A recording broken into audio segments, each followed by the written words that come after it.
En la Argentina de Milei hay techo para las paritarias, no hay techo para la varguita. Eso es el resumen de esta semana de gobierno de Javier Milei y su equipo económico encabezado por Luis Caputo.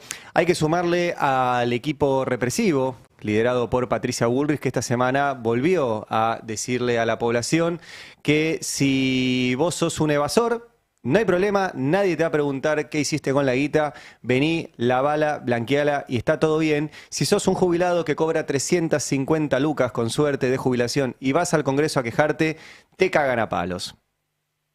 Y si sos periodista y sobre todo fotoperiodista y querés ir a mostrar lo que hacen cuando los jubilados van a protestar, te van a meter en cana. El resumen de esta semana es realmente preocupante. También se suma, y ahora lo vamos a escuchar, a una representación del movimiento obrero organizado, me refiero a la CGT, absolutamente sumisa y vencida. Vencida, una semana en la cual el gobierno también le puso límites al derecho a huelga. En la Argentina ya no se puede hacer huelga, según el gobierno. Entonces es una semana realmente preocupante.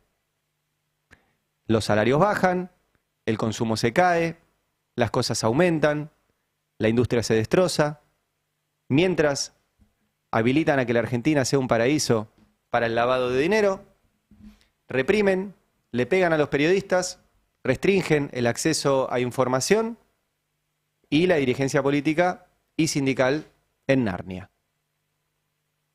Es una semana bastante dura, la verdad.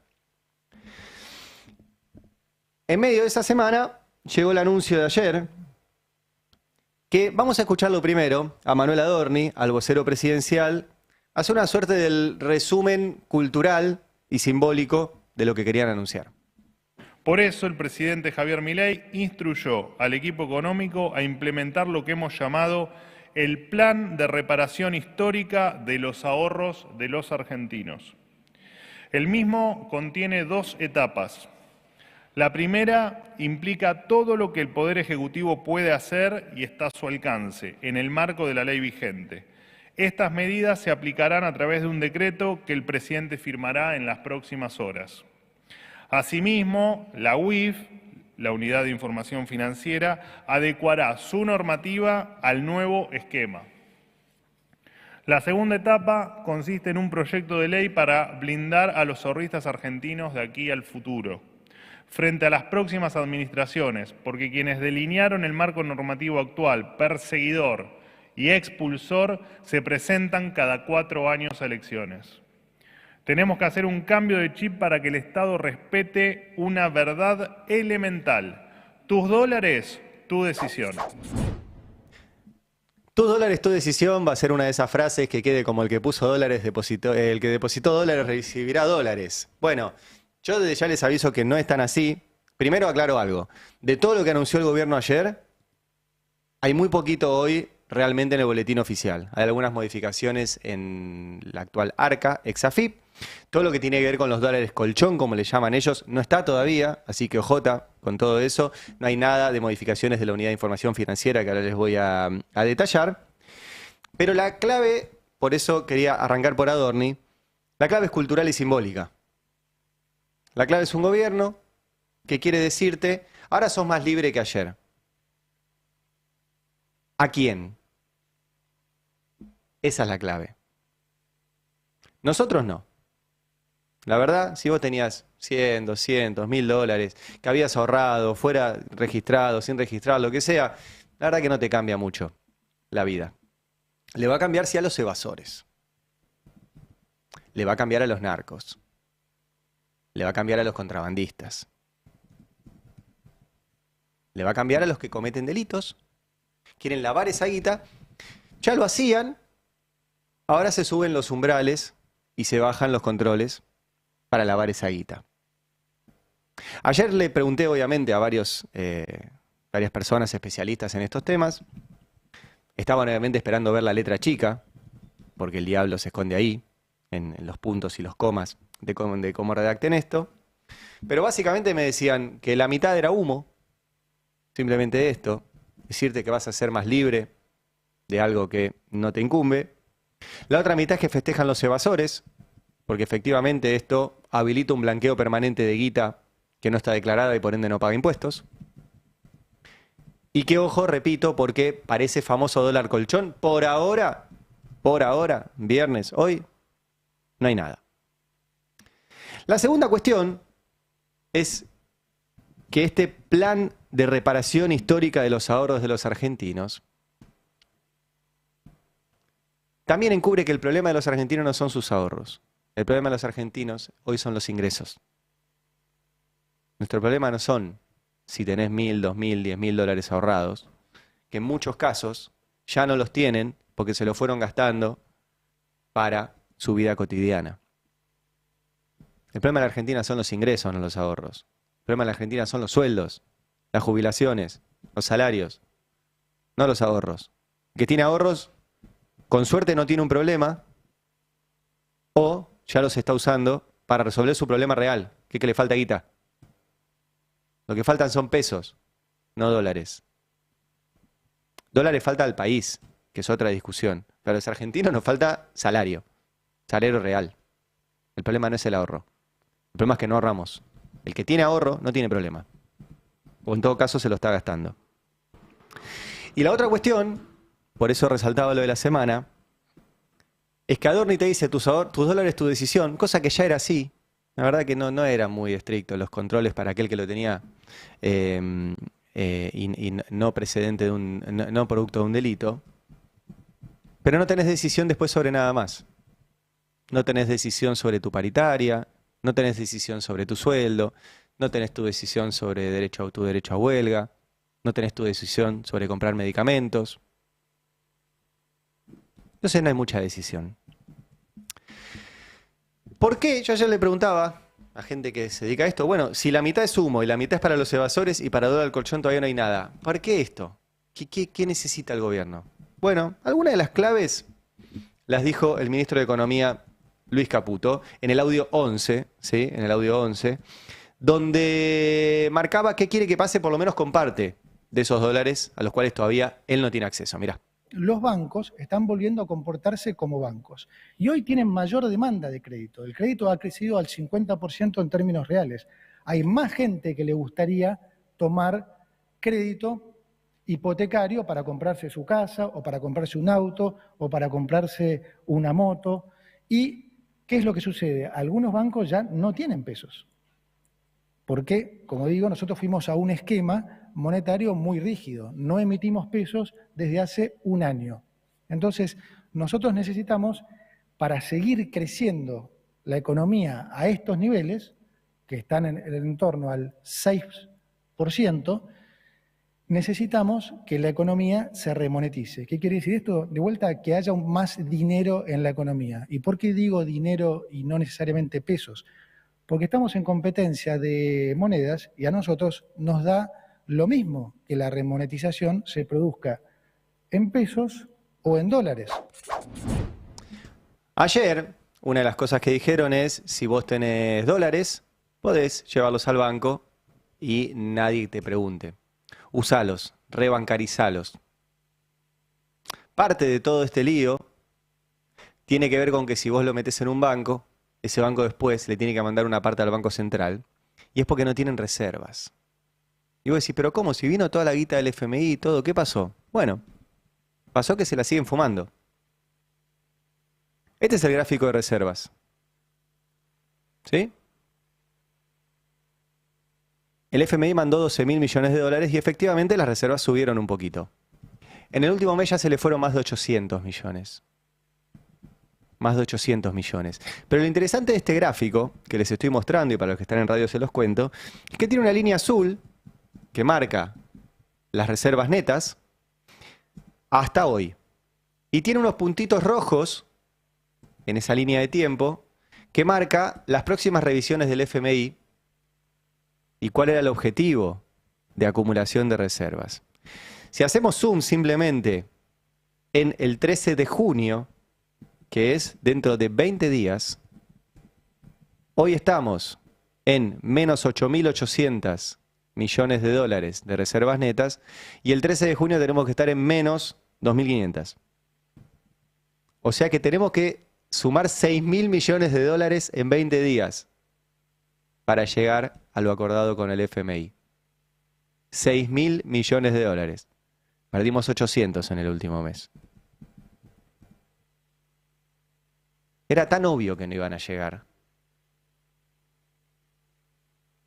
Y que el acuerdo era simplemente para inyectarle dólares a este gobierno, que mantenga el dólar planchado, que siga destruyendo la industria, que con eso intente contener la inflación. Al final de la editorial les voy a mostrar que ni siquiera eso logran. Y ganar las elecciones para cambiar un montón de cosas, entre ellas lo que anunciaron ayer. ¿Por qué? Porque una de las preguntas que le hicieron al ministro de Economía Caputo, vamos al tape 12, es ¿cómo convences a la gente de que te regale los dólares a vos? Y esta fue la respuesta que dio, mirá. ¿Qué tal, Estela Guernica, día 24? ¿Cómo va a hacer el gobierno para convencer a los ahorristas que tienen los dólares bajo el colchón para que vuelvan a confiar en los bancos, en confiar en depositar sus ahorros en el sistema financiero formal y no sean incautados como ya sucedió en 2001, 2002? Y por otro lado, que también su información no se filtre como sucedió en el blanqueo en el gobierno de Macri. ¿Y qué plazos legales y las modificaciones a las leyes, ¿no?, penal y tributaria? La forma más directa es votando bien, pero no, en digamos, octubre, eso está. Pero más allá de eso, es un proceso, está muy bien, la pregunta es lógica, es un proceso, desde nuestro lado, estamos acá con el titular de ARCA y el presidente del Banco Central y el ministro de Economía, justamente garantizando que el objetivo nuestro es devolverle la libertad a la gente. Votando bien en octubre, porque al final todo se trata de eso. Quieren que esto que hizo Milei sea para siempre, o por lo menos por un tiempo más prolongado. Para eso necesitan pasarlo por el Congreso, y para pasarlo por el Congreso necesitan votos.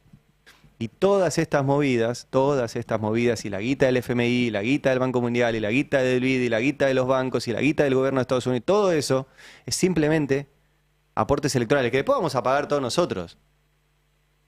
Porque ahí ya no rige tus dólares tu decisión. Pues si es tus dólares tu decisión, perfecto, Caputo, vos le pediste plata al FMI, devolvésela vos. 2 veces, con Macri y con Milei. Pero no, sus dólares y después los pagamos nosotros. Y la pregunta le dice, ¿pero por qué ahora sí va a funcionar? Y entonces uno empieza a hacer memoria de esto de voten bien. El último que dijo, en realidad votaron mal, fue Macri, en 2019, cuando no lo votaron, y se fue a dormir, mandó a todo el mundo a dormir, y metió una corrida tremenda el día siguiente.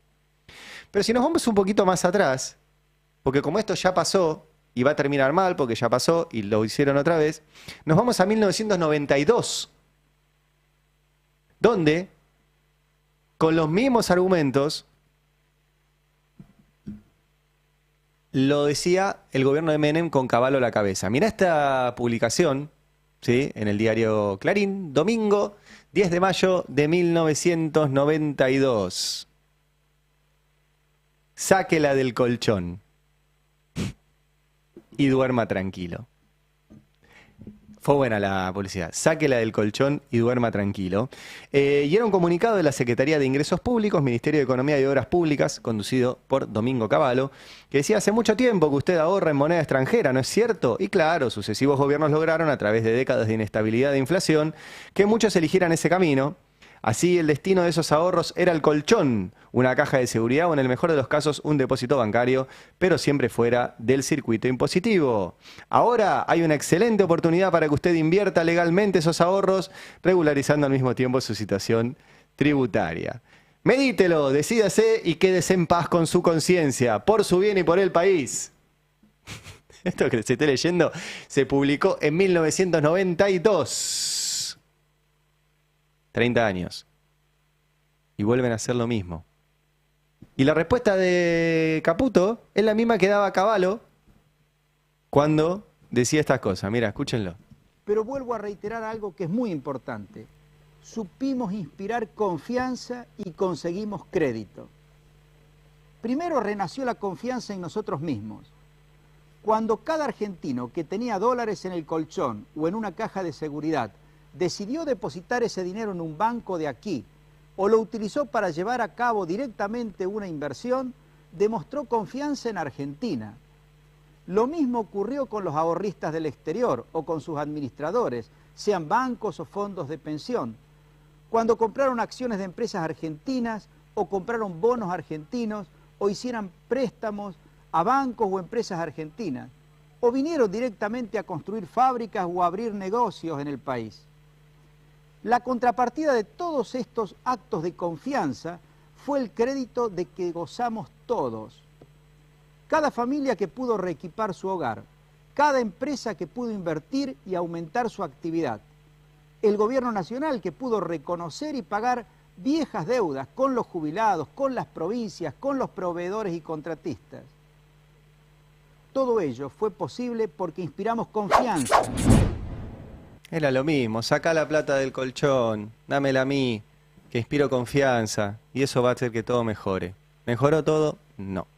Hubo una época de viajes al exterior, cuotas, DM2, dólar barato, mientras destrozaban la industria, crecía la desocupación, aumentaba la pobreza, la indigencia, el endeudamiento, y al final explotó todo por los aires en el 2001. ¿Por qué va a terminar distinto esta vez? Si están haciendo lo mismo. ¿Por qué?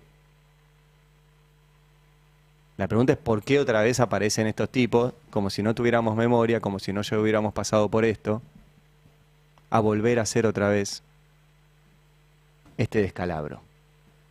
Ayer el ministro de Economía, cuando le preguntaban justamente, no solo por este descalabro, sino si esto no beneficiaba a los narcotraficantes, decía esto.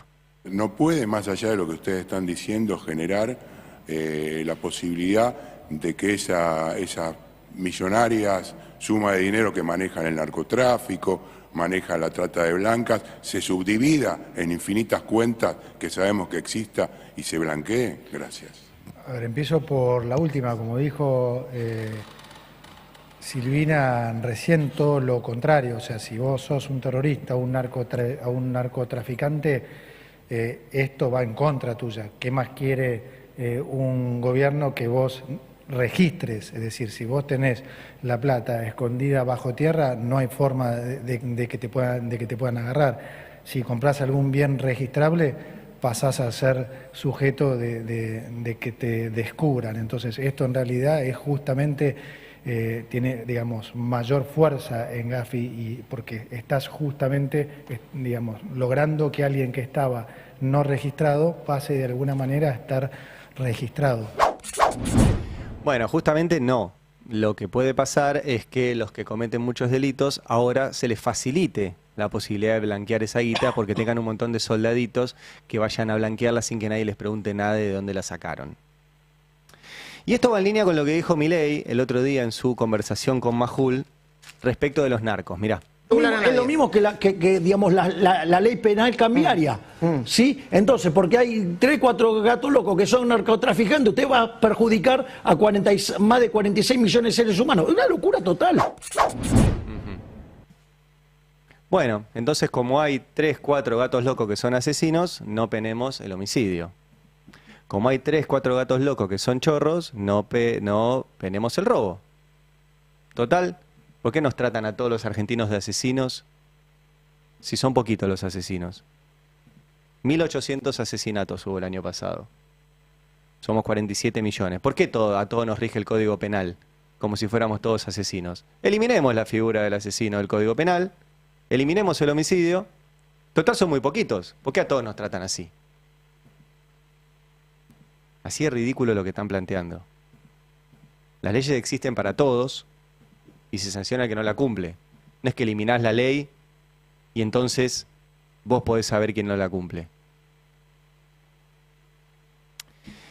Ayer habló también Juan Paso, que es el actual titular de ARCA. ARCA es la ex AFIP. Y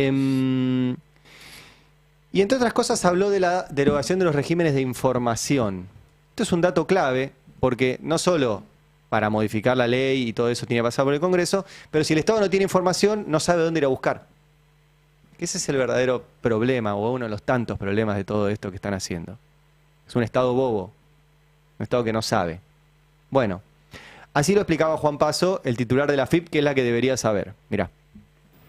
En primer lugar, vamos a derogar los regímenes de información, que son mecanismos a través de los cuales comercios y profesionales tienen que remitir a ARCA la información de las operaciones de los ciudadanos.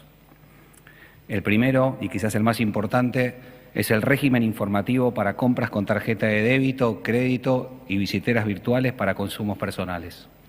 Hasta hoy, las administradoras de tarjeta de crédito le informan a ARCA todas las compras que hace una persona usando ese medio de pago. Todas las compras. Desde ahora no se van a informar más, por lo que el monto de los consumos personales va a estar resguardado como toda la información privada. Primero que no está resguardado porque las tarjetas lo saben. O sea, ahora lo va a saber Visa y Mastercard y no lo va a saber la AFIP. Para arrancar. Pero después le volvieron a repreguntar esto cuando fue a la noche a el stream 3 Anclas, que funciona en Carajo. 3 funcionarios públicos, que no sabemos si cobran o no cobran por esto, pero que recibieron a otros tantos funcionarios públicos en este stream y le volvieron a preguntar sobre esto. Miren. Esto es bien fácil. A ver. Dale.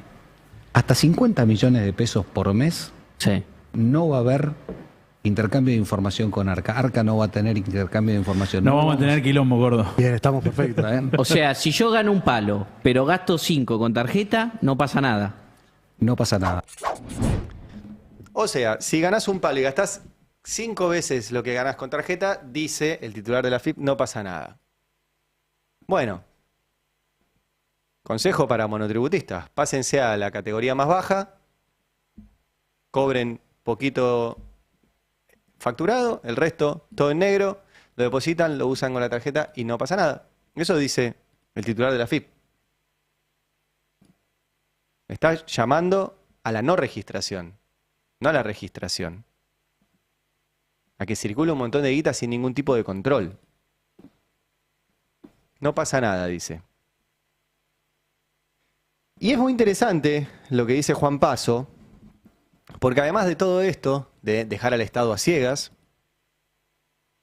habla de qué pasa a futuro, de si no sigue el gobierno de Milei. Escúchenlo. La suba de los umbrales y la derogación rigen a partir de mañana. A partir del 1 de junio vas a poder, de alguna manera, adherir a este sistema. La pregunta del millón es, bueno, viene un nuevo gobierno, vienen los cucas de nuevo. ¿Qué hacemos? Sí, ¿Está bien? Claro. Esa es la pregunta. Es decir, porque me van a venir, me van a perseguir, me van a querer matar. Bueno, Esa es la pregunta para todos. esa es la pregunta para todos. Por eso es que vamos a enviar al Congreso un proyecto de ley para blindar y garantizar a quienes adhieran a este régimen de que no van a poder ser perseguidos, y vamos a enviar un cambio de la ley penal tributaria y de la de procedimiento tributario, también para elevar los umbrales de la ley penal tributaria. Hoy son 1,5 millones de pesos y 15 millones de pesos. En ningún lugar del mundo son tan bajos. Y vamos a disminuir los plazos de prescripción. ¿Qué quiere decir? Que no te van a poder ir a perseguir 10 años para atrás. Entonces, eso va a generar un combo de garantías para que los ciudadanos se sientan libres y seguros de poder disponer de su dinero que ganaron genuinamente. Bueno, esto es la fiesta del evasor. La fiesta del evasor.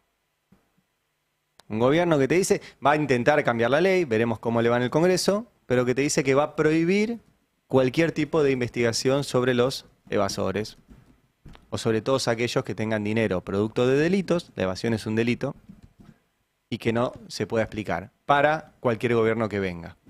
Por eso necesitan ganar las elecciones. Esto, aclaro por si alguno entendió, esto no rige todavía. Me hace acordar cuando dijeron que desaparecía la AFIP y hubo algunos contadores que recibían mails de sus clientes que le decían, no, entonces no tengo que pagar más impuestos. No, les aviso, no hagan nada de todo esto porque no va a pasar. No va a pasar, y cuando vuelva un gobierno serio, la AFIP va a tener que ir a buscar todo esto. Y va a ir para atrás. O sea, no hagan boludeces. Bueno, vamos ahora a la parte de te salteo, Fer, lo de internacionales. Vamos al audio 15. Porque mientras explicaba todo esto el ministro Caputo, estuvo nuestro compañero Jonathan Eguier. que es acreditado en la Casa Rosada y que es uno de los pocos, lamentablemente, que hace preguntas. Y hace preguntas pertinentes a el ministro de Economía, Luis Caputo. Le preguntó, ahora vamos a escuchar todo el intercambio, es un poco largo, pero creo que vale la pena. Le preguntaba si el ministro Caputo, que dice que estamos generando confianza y que el país va a salir adelante y que uses tus dólares, si el ministro Caputo, que tiene sus dólares en el exterior, los va a traer. Y sucedió este intercambio, mírenlo. Si el gabinete o los ministros del gabinete van a dar un ejemplo y van a traer el dinero del exterior o van a usar sus dólares abajo del colchón, sé que es uno de los casos del ministro Luis Caputo.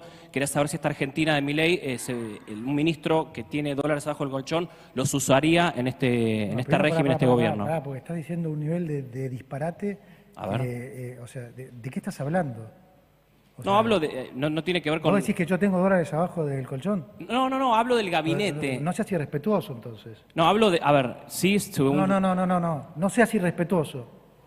Porque sí, a ver, no te pases de listo. No, lo que estás haciendo es una falta de respeto. Le quiero que consultar. Según su declaración jurada. No estás consultando.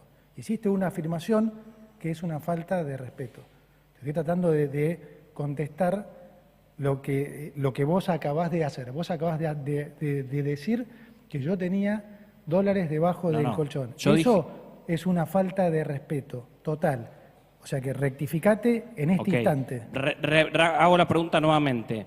Si en esta Argentina cualquier ministro cree que hay que usar los dólares debajo del colchón, si los tuviera, yo hago un paréntesis, según la declaración jurada de muchos ministros, figura que tienen dólares en el exterior, por eso tener lo planteé. Dólares en el exterior está permitido, no es tenerlos debajo del colchón, como vos estás sugiriendo que fueran dólares no declarados. Bueno. Entonces, no estás entendiendo ni siquiera entendí. de cómo es lo que se ve. O sea, tener dólares en el exterior puede tener cualquier argentino. Tener dólares debajo del colchón es tenerlos no declarados. Eso es muy diferente. Si te quisiste referir a eso, te lo referiste mal. Lo que está refiriendo es si esta Argentina... No tiene nada que ver eso, igual que estás diciendo, nosotros promovemos la libertad. El que quiere tener dólares afuera, los puede tener afuera. El que los quiere traer, los puede traer. Esta medida no tiene nada que ver con eso.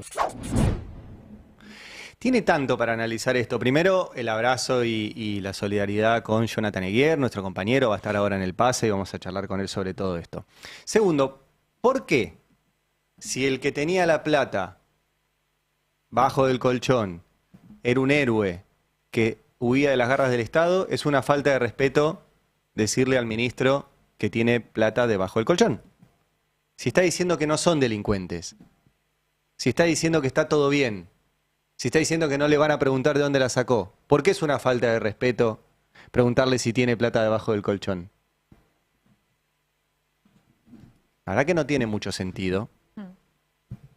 Menos sentido tiene cómo trata un ministro a un periodista y le exige que se retracte en ese momento. Y estuvo bien Jonathan Eguier en reformular la pregunta como corresponde, porque él había hecho bien la pregunta.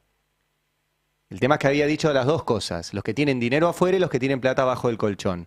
Y en dinero afuera se estaba refiriendo al ministro Caputo, al ministro Luis Caputo. Y era tan pertinente la pregunta, que no es que no entendemos la diferencia entre dólar abajo del colchón y dólar afuera del país. Entendemos perfectamente, ¿eh? Perfectamente. Pero es tan pertinente la pregunta que hay que ir a revisar la declaración jurada de Luis Caputo. ¿Qué es lo que vamos a hacer ahora?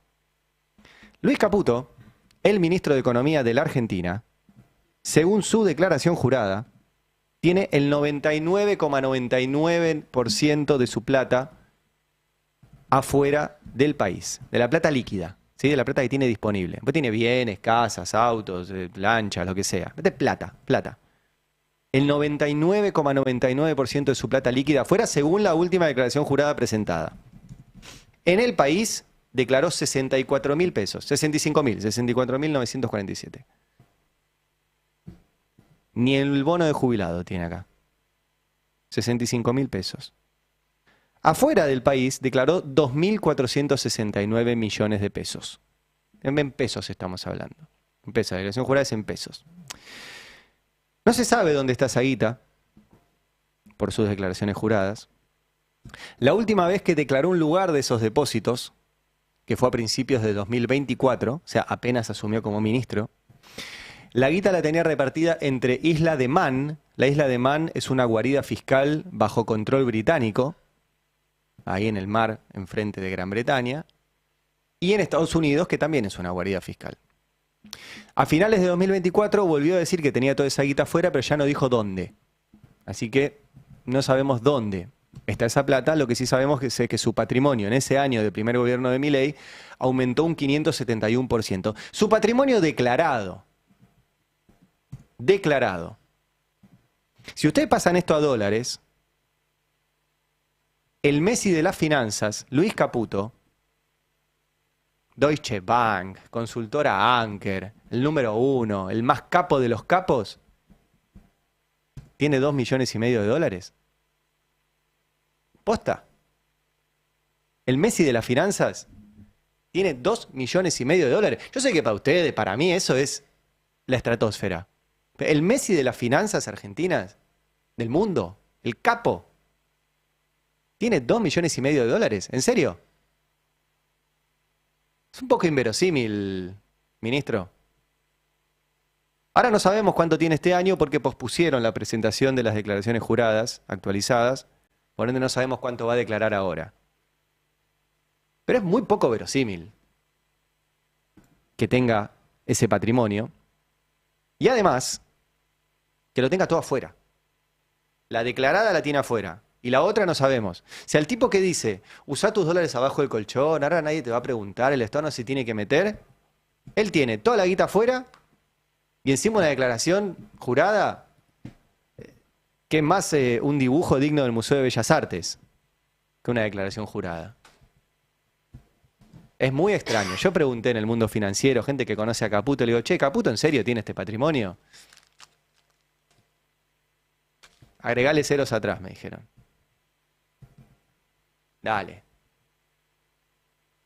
Entonces el tipo ofendido, porque esto se sabe, y se sabe porque él presenta su declaración jurada, y sabemos esta partecita nomás, agarra y agrede a nuestro compañero Jonathan Eyguer. Y no solo lo agrede él, sino que cuando termina la conferencia de prensa, el que lo agrede y se hace el pillo es Manuel Adorni, mirá. Como cualquiera pregunta cualquier cosa, cuando si vos tenés a funcionarios de primera línea dando la conferencia, y no te lo digo por mí, sino que te lo digo por Luis Caputo, el ministro de Economía, el presidente del Banco Central, Mausili, y el titular de Arca, Paso, si tenés esa talla de funcionarios, tenés que tener cierto expertise en materia tributaria, en materia económica o en materia financiera, o hasta si querés en materia jurídica, como por el tema de hoy, para hacer preguntas. Entonces, cuando no la tenés, y tal vez tenés cierto grado de malicia para generar un título, eso lo que te genera es que a veces tenés que escuchar una pregunta estúpida. Y pasa. Es el caso de hoy. Bueno, lo que pasa es que el caso de hoy también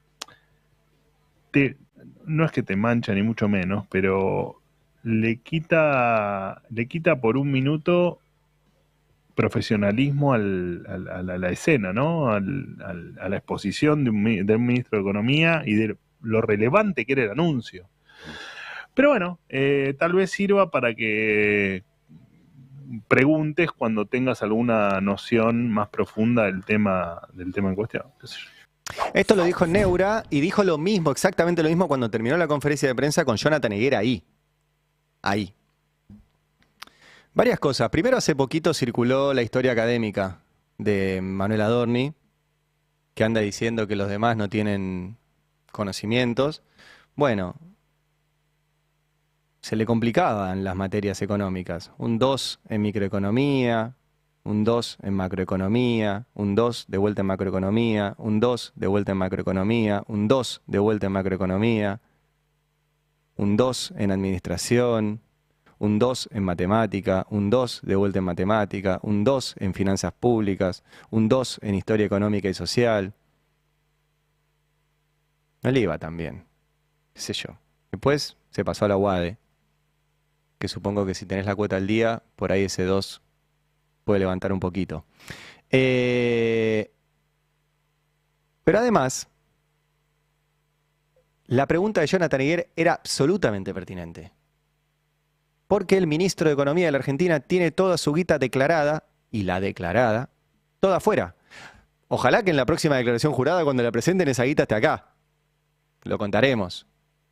Por ahora pospusieron la presentación de las declaraciones juradas, así que no sabemos la nueva. Pero además de esta agresión en vivo, y que además después fue reproducida por todo el sistema de medios, acusándole a Jonathan Eyguer de querer torcer en lo que se estaba diciendo, de atacar al ministro, todo un sistema defendiendo a un tipo que tiene toda la guita afuera y atacando a un periodista que estaba haciendo una pregunta que ninguno de los que logra entrevistarlo le hace. Miren, nosotros pedimos entrevistas con el ministro Caputo, ¿eh? Si el ministro Caputo tiene ganas y coraje, acá hay una silla, ¿eh? Puede venir cuando quiera y sentarse acá y va a tener una entrevista periodística, con información, con los documentos. Y lo entrevistaremos nosotros, lo entrevistará Roberto Navarro, Alfredo Zayat, Can Devoto, Jonathan Eyguer, Fernando Alonso. Todo nuestro equipo de economía tiene un montón de preguntas para hacerle. Pero no se animan. No se animan. Y cuando un periodista va y le pregunta algo absolutamente pertinente, lo atacan. Como atacaron ayer a nuestro compañero Jonathan Eyguer, que como les mostré recién, la pregunta era pertinente. Por si esto fuera poco, hoy nos levantamos a leer el boletín oficial, por lo menos yo, que es lo que hago a la mañana, 5:30 de la mañana, leo el boletín oficial. No hay ninguna resolución de la UIF, que era lo que estaba buscando, hay algunas resoluciones de lo que anunciaron ayer, pero sí encontré más restricciones a la prensa en Casa Rosada. Hoy. Hoy hay una resolución firmada por Adorni, por Lanari, por el Adorni de Adorni, por el número 2, que dice lo siguiente. Primero establece un código de vestimenta. Se establece que el código de vestimenta para las conferencias será formal en razón a la naturaleza institucional del acto y su trascendencia a nivel nacional e internacional. Este requerimiento responde al protocolo de los actos oficiales, cuyo respeto es fundamental para mantener el decoro y el orden correspondiente. En consecuencia, los acreditados y o participantes tendrán que cumplir con el mismo fin de preservar las buenas costumbres, el respeto por las instituciones y la importancia del evento. Yo no sé qué cambia hacer una pregunta periodística en smoking o en yoguineta, si la pregunta es la misma. ¿Qué pasa? ¿No le van a poder, tiene que ir con corbata Jonathan Eyguer para hacer estas preguntas? ¿La corbata tiene que ser de seda? ¿Tiene que vestirse con determinado traje? ¿Cómo es? ¿Qué cambia la vestimenta de los periodistas? ¿Cuál es la diferencia si un periodista pregunta en remera o en smoking? La verdad, raro.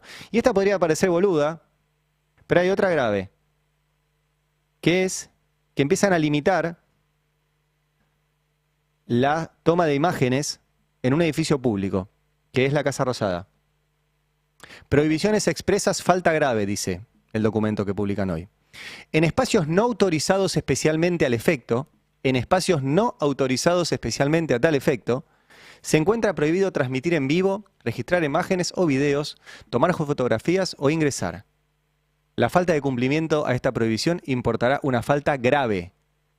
Incurrir en 2 o más faltas graves a las condiciones de acceso y normas de convivencia podrá ser considerado causal suficiente para revocación y o no renovación de la acreditación otorgada. O sea, según esto que publicaron hoy en el boletín oficial, si Jonathan Eyguer, nuestro acreditado en la Casa Rosada, encuentra algo que es de relevancia informativa, pertinente, y le saca una foto,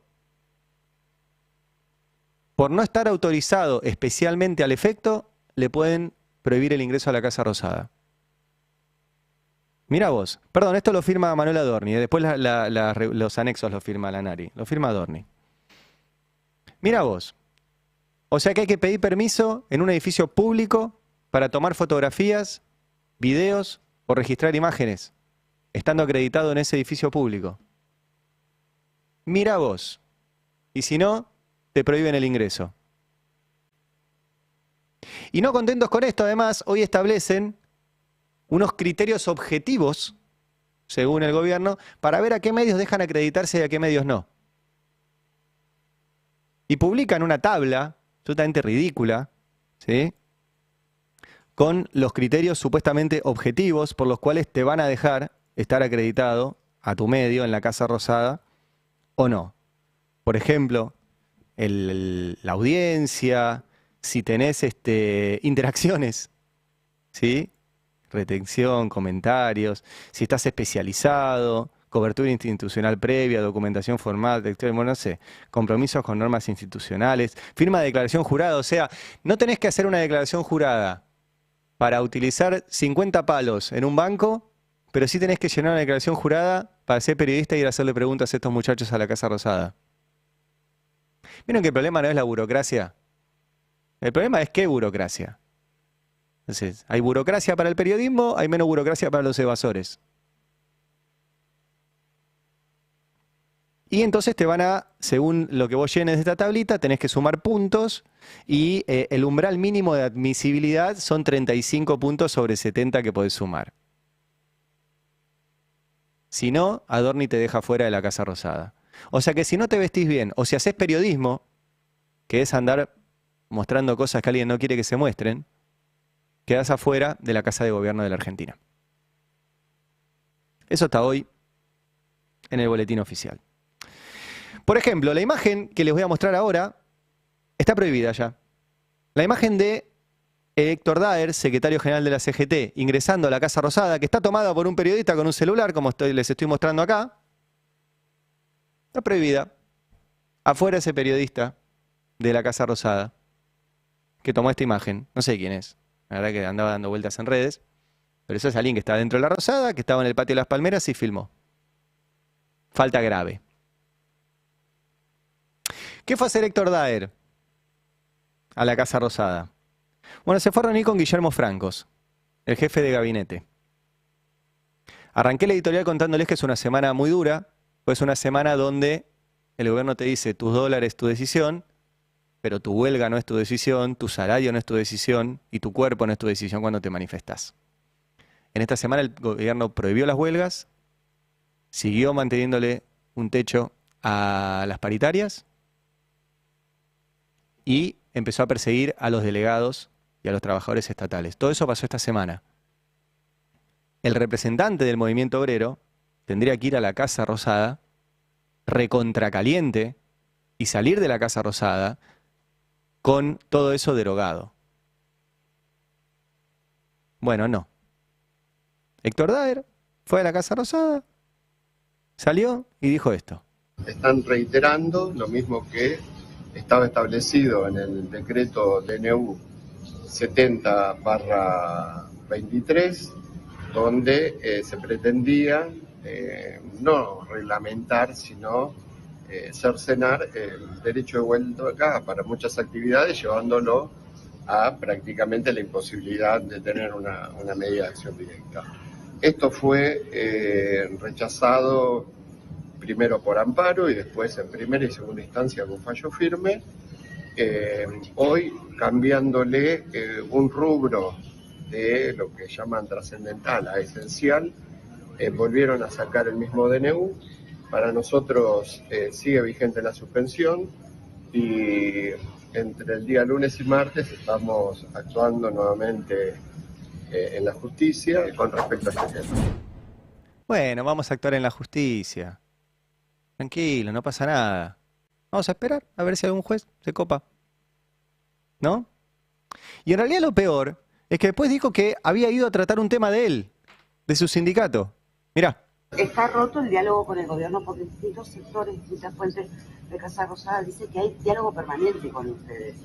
A ver, recién ustedes me encuentran acá porque vengo a tratar un tema propio de mi actividad, un tema serio de mi actividad, y me recibió el jefe de gabinete. Eso no quiere decir que las otras cuestiones, como las que ustedes me están preguntando, que tienen que ver con los decretos que salieron antes de ayer y que fueron publicados ayer, tengan